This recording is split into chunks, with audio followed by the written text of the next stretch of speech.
ఇప్పుడు ఆర్థరైటిస్ కానీ డయాబెటీస్ కానీ దీనికి స్పెషలైజ్డ్ పర్సన్స్ ఆల్రెడీ మన డాక్టర్స్ దాంట్లో ఉన్నారు కదా. So what is the difference? వాళ్ళు అలోపతి యూస్ చేస్తూ అంటే మెడిసిన్స్ యూస్ చేస్తూ they are curing it and you are curing it with food.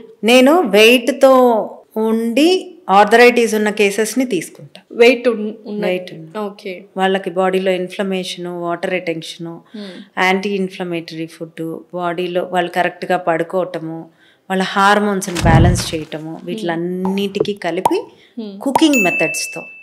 నా కుకింగ్ స్టైల్ కూడా డిఫరెంట్ ఉంటుంది. మీరు ఇంట్లో కుక్ చేసుకోగలిగితేనే రండి అంట.